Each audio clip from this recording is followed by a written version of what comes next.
দণ্ডবত প্রণাম সমস্ত ভক্তবৃন্দের চরণে। ভক্তরা প্রায় সময় নিবেদন করে প্রার্থনা, তাদের আদেশ যে প্রভু একাদশী মাহাত্ম আপনি একাদশীর কয়েকদিন আগে একটু বলুন না, আমরা সময় করে শুনবো। তো ভক্তদের আদেশ ধার্য করে এই দাস বলবে। বিশেষ করে আগামী একাদশী অত্যন্ত পবিত্র একাদশী, আর এই একাদশী এত পবিত্র নাম হলো সফলা একাদশী। আর এই সফলার একাদশী এমনই মাহাত্ম, যখন এই পাঠ করছিলাম শুনছি তখন মনে পড়ে গেল কয়েকটা লীলা। প্রহ্লাদ মহারাজের কথা মনে পড়ে গেল, আরো কিছু ভক্তের কথা মনে পড়লো যারা জানতো না এই দিন এই তিথি তারা ফল পেল। অনেকেই আছে তারা জানতো না তার মাহাত্ম্যকে ফল। যেমন দেখুন, কেউ যেন বিষ খায় না, বিষে আছে মারণ গুণ। বিষ আপনি জানেন কি না জানেন, বিষের মাত্র জানার দরকার নেই, খেয়ে নেবেন 100% মৃত্যু। আগুনে আছে দহন গুণ, হাত দেবেন ও হাত দিলেই পুড়বে, ও জ্ঞানের উপর নির্ভর করবে না। গঙ্গায় আছে তারণ গুণ, সে স্নান করবেন কি না করবেন পাশে গেলেই পূর্ণ। যেমন শুনছেন না, 4টা পোকা গঙ্গায় পড়ে যায়, মৃত শরীর থেকে তারা বিষ্ণু রূপ ধারণ করে তারা বৈকুণ্ঠে চলে যায়। কুকুর গলায় বেঁধে গেছে, মাংস হাড়ের টুকরা গঙ্গার পাড়ে মরে গেছে, সে বৈকুণ্ঠে চলে গেল। তো বিশেষ করে একজন কিকট দেশের রাজা, অত্যন্ত পাপিষ্ট রাজা, সে তো মারা গেছে মৃগায় বনে শিকার করতে গিয়ে, ওর একটা মাংসের টুকরা আর একটা পাখি নিয়ে যাচ্ছিল। পাখি নিয়ে যেতে যেতে তার মুখ আর একটা ঈগল পাখি, সে যখন দুজনের ঝগড়া হলো, মাংসের টুকরা গঙ্গায় পড়ে যায়, সে বৈকুণ্ঠে চলে যায়। ঠিক এইরকমই এই একাদশী সফলা একাদশীর মাহাত্ম্য। বিশেষ করে ভগবান কৃষ্ণ কে জিজ্ঞাসা করেছে দুর্দৃষ্টি মহারাজ, আচ্ছা সফলা একাদশী কি, কিভাবে করা উচিত? এই সফলা একাদশীর আদ্য পূজা কে, মানে কাকে পূজা করা উচিত, সেই পূজার বিধি কি আছে? বিশেষ করে শুক্লপক্ষের পৌষ মাসের শুক্লপক্ষের একাদশীর নাম ভগবান বলছেন, এই একাদশী হলো সফলা একাদশী। এটা কিভাবে পালন করা উচিত, এখানে কাকে পূজা করা উচিত, এই ব্রত পালন করার সবিস্তার আমাকে বলছেন। যখন যুধিষ্ঠির মহারাজ বললেন, কৃষ্ণ বলছেন, হে মহারাজ, এই সফলা একাদশী হরে কৃষ্ণ কৃষ্ণ কৃষ্ণ হরে হরে, হরে রাম রাম রাম হরে হরে। তো বলছে, হে মহারাজ, খুব মন দিয়ে শ্রবণ করবেন। আপনি প্রীতিবশত সেই ব্রত কথা আমাকে জিজ্ঞাসা করেছেন, আমি বলছি। এই ব্রত আমাকে যেরকম সন্তুষ্ট করে, বহু দান দক্ষিণা যুক্ত যত যজ্ঞ আদি যত শুভ কর্ম আছে, কোন কর্ম আমাকে এতটা সন্তুষ্ট করতে পারে না। তাই যত্ন সহকারে বিশেষ করে এই একাদশী পালন করা উচিত। যেমন আমরা দেখছেন 100 টাকার ভিতরে 10 টাকা, 5 টাকা, 20 টাকা, 50 টাকা থাকে, ঠিক তদ্রূপ এই একাদশীর মাহাত্ম্য এমন। এই একাদশীর ভিতরে সুন্দরভাবে যদি কেউ পালন করে, তো সব রকমের সে পুণ্য এখানে অবশ্যই প্রাপ্ত হবে। তো হরে কৃষ্ণ। এই ব্রতের বিষয়ে যেমন চৈতন্য মহাপ্রভু একটা শিক্ষা দিয়েছেন আমাদেরকে, সেটা সবারই জানা উচিত। কি বলছেন, নিচ জাতি নহে কৃষ্ণ ভজনের যোগ্য, সৎকুল বিপ্র নেই ভজনের যোগ্য, যেই বজে সেই বড় অভক্তি ইচ্ছার, কৃষ্ণ ভজনে নেই কুলাদি বিচার, দিনের অধিক দয়া করেন ভক্তগান, কুলীন ব্রাহ্মণ পণ্ডিত বড়ই অভিমানী।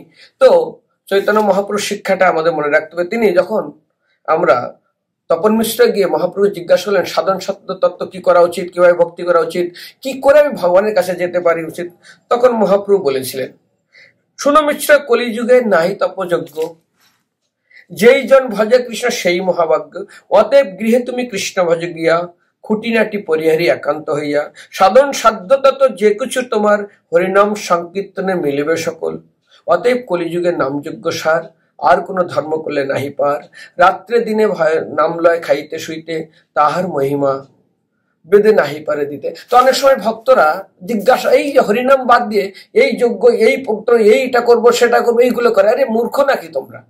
মহাপ্রভু যেটা বলছে তার থেকে তুমি বড় পণ্ডিত, মহাপ্রভু যে শিক্ষা দিয়েছে তার থেকে বড় পণ্ডিত। আরে মহাজন কথা সুপন্থা, আমরা চৈতন্য মহাপ্রভুর উদ্দাসিত পন্থা, সেটা গ্রহণ করেন। এই জন্য কি আছে, আরাধ্য ভগবান ব্রজসুতনে তদ্ধাম বৃন্দাবনম, রম্মা কাচিত উপাসনা ব্রজবধূ বর্গ নিজ কল্পিত, শ্রী চৈতন্য মহাপ্রভু মতমিদম।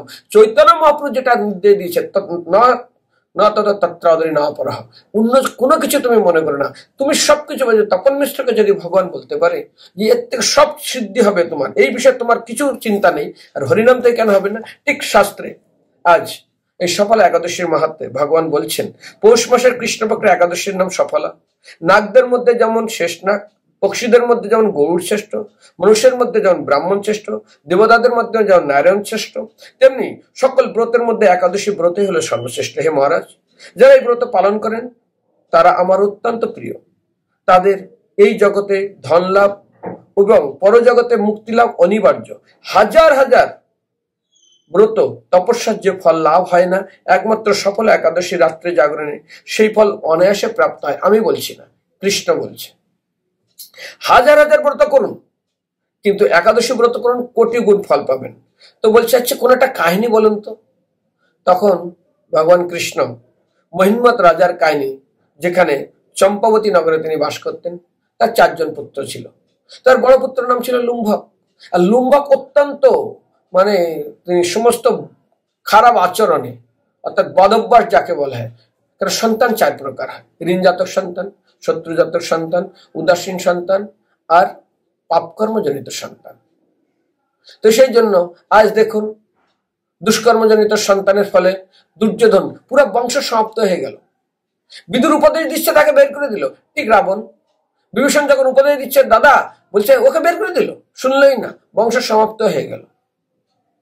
কিন্তু চিন্তা করুন, জীব গোস্বামীপাদের জীবনী পড়ুন, শ্যামানন্দ প্রভু, নরোত্তম ঠাকুর, এনাদের জন্য নিত্যানন্দ প্রভু, তাদের জীবনে পড়ুন, তারা কিভাবে তৈরি হয়েছে, তাদের জন্মের থেকে তারা কি করেছেন, কিভাবে তারা বড় হয়েছেন।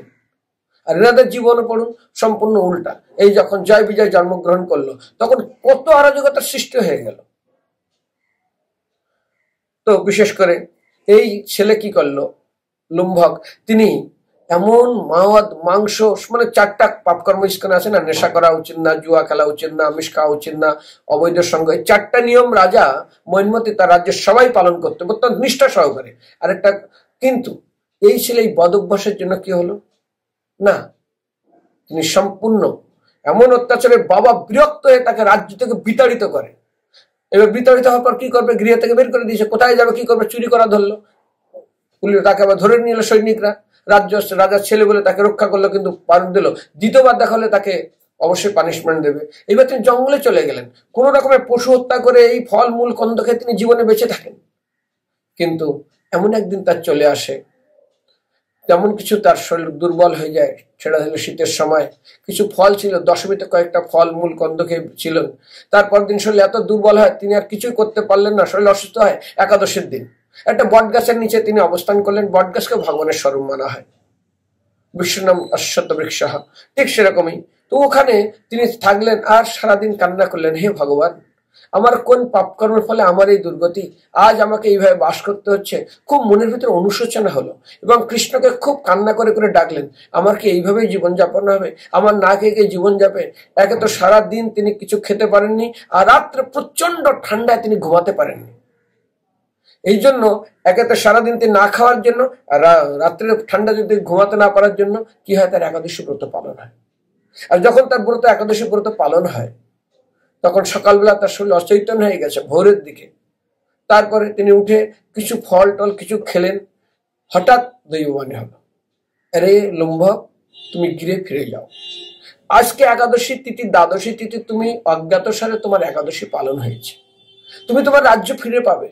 তোমার ভিতরে যে পাপ কর্ম ছিল সেটা সমাপ্ত হয়ে গেছে। যেমন অঙ্কের কোথাও যদি ভুল থাকে, লাস্টে উত্তর পাওয়া যায় না, ঠিক তার পাপ কর্ম সমাপ্ত হয়ে গেছে। শুনছেন কি জানি, দামোদর ব্রতে আছে না, এক রাক্ষসী ব্রাহ্মণকে খেতে আসছে, ধর্মদত্ত ব্রাহ্মণকে, তার পাপ কর্মের জন্য। আর ধর্মদত্ত তিনি ভগবান কাছে ভোর বেলা উঠে যাচ্ছেন ভগবানকে দীপ দেওয়ার জন্য। আর তার হাতে এবং আরতির জন্য হাতে ছিল তুলসী মিশ্রিত জল ঘটের ভিতরে। সেই জল তিনি ছিঁড়ে মারলে সেই পাপ রাক্ষসীর সমস্ত পাপ তিনি সমাপ্ত হয়ে গেলেন এবং তার পূর্বের জন্মের কথা তিনি মনে করতে পারলেন। তারপর আরেকজন তার নিজের স্বামীকে তিনি তার পুণ্য দান করলেন। তো ঠিক সেই রকমই তো তার এই যে একাদশীর ফলে তার কি হলো না, তার পুণ্য হলো এবং তিনি রাজ্যে ফিরে গেলেন। এবং তিনি রাজ্যে গিয়ে রাজা তাকে গ্রহণ করলেন, তিনি রাজা হলেন। পরে তিনি ঠিক অজামিল যখন তাকে মৃত্যুর জন্য নিয়ে যাচ্ছিলেন, তিনি মুখে নারায়ণের নাম করার ফলে বিষ্ণু দূত চলে আসার, যমদূতরা চলে যায়। তারপরে তিনি হরিদ্বারে গিয়ে ভজন করেন, করে তারপর তিনি ভগবানের কাছে চলে যান। ঠিক সেরকম লুম্ভক তিনি ভগবানের আশীর্বাদ বুঝতে পেরে কি করলেন না, তারপর তিনি সন্ন্যাস নেন, নিয়ে তিনি ভগবত উপাসনা করে তিনি বৈকুণ্ঠে চলে যান। ঠিক আমাদেরও উচিত অত্যন্ত যত্ন সহকারে, নিষ্ঠা সহকারে এই ব্রত পালন করা। আর এই ব্রত যদি আমরা পালন করি, অনায়াসে ভগবানের কথায় বিশ্বাস করুন, একে কোনোদিন অবিশ্বাস করবেন না। ইহা হইতে সর্বসিদ্ধি হইবে তোমার, ইহা জপ গিয়া বিধি নাই আর। কি বিষয় নয়, তা না বাদ দিয়ে এটা করবো, এই যজ্ঞ করবো, সেই যজ্ঞ করবো, অন্য যজ্ঞ করবো। আরে ভাই, হয় না। মন্ত্র তন্ত্রস্ত্রম সিদ্ধম দেশকালে অবস্থিতম সর্বং কর্ত নিষ্ঠম তবন সংকীর্তন। যখন বলি মহারাজের সাথে বামনদেব, বলি মহারাজ, শুক্রাচার্য, তিনজন আসে। বলি মহারাজ দান করার পরে তিনি ভগবান তাকে কৃপা করলেন, তুমি সুতল লোকে যাবে। তার আগে দান করা হয়ে যাওয়ার পরে অনেক চেষ্টা করে যখন শুক্রাচার্য বন্ধ করতে পারলেন না, তার চোখ কানা করে দিলেন, চোখ কানা হয়ে গেল। কিন্তু যখন সবকিছু দেওয়া দেওয়া হয়ে গেছে, ভগবান তারপর সন্তুষ্ট, শুক্রাচার্য এসে ক্ষমা চাইছে। তখন ভগবান বলছে, আরে শুক্রাচার্য, আপনি কাজ শুরু করুন, যজ্ঞ সমাপ্ত করুন। বলে, যজ্ঞ বে বিষ্ণু, যজ্ঞ আপনি স্বয়ং চলে এসছেন, যজ্ঞ তো সমাপ্ত প্রভু। মন্ত্র তন্ত্র স্তম সিদ্ধ, মন্ত্র উচ্চারণের মাত্রা থাকে, তন্ত্র উচ্চারণের বিধি থাকে, তার অনেক কিছু নিয়ম থাকে। মন্ত্র স্তম সিদ্ধম, ছিদ্র মানে ত্রুটি থাকে, ভুল থাকে। দেশে শুদ্ধ শুদ্ধ, সময়ে শুদ্ধ শুদ্ধ বিচার থাকে, স্থানে শুদ্ধ শুদ্ধ বিচার থাকে। দেশ কালে অবস্থিত সর্বং করতে নিষিদ্ধম, যদি সবকিছু থেকে আপনাকে সম্পূর্ণ নিষিদ্ধ অর্থাৎ ত্রুটিপূর্ণ করতে হয়, তবে অনুসংকীর্তনাথ অর্থাৎ হরিনাম করবেন। এই জন্য প্রত্যেকটা কাজের পিছনে হরিনাম করুন। কোন যজ্ঞ করবেন, কার কিছু করবেন, কিন্তু হরিনাম আপনাকে করতে হবে। হরিনাম না করলে আপনি সম্পূর্ণ, আমি বলছি না, এটা শুক্রাচার্য ভগবানকে বলছেন, শোনাচ্ছেন। তো সেই জন্য আমাদের কর্তব্য হলো, ইহা হইতে সর্বসিদ্ধ হইবে তোমার, এ হরিনাম করুন। মহাপ্রভুর আদেশ, মহাপ্রভু যেভাবে আমাদের শিক্ষা দিয়েছেন সেটা আমাদের করা উচিত। কৃষ্ণ নাম মহামন্ত্র, এই তো স্বভাব। জপিলে সে কৃষ্ণ নাম আপনিষে তারা উচ্চ সংকীর্তনে তারা সব পরোপকার করে, অতএব উচ্চ করে কীর্তন করিলে শতগুণ ফল হয়, সর্বশাস্ত্র বলে। তো বিশেষ করে হরিনামের উপরেই আমরা যেন বেশি জোর দিই, নইলে আমাদের কি হবে, অতএব কলিযুগে নামযজ্ঞ সার, অন্য কোন ধর্ম করিলে না হয় পার।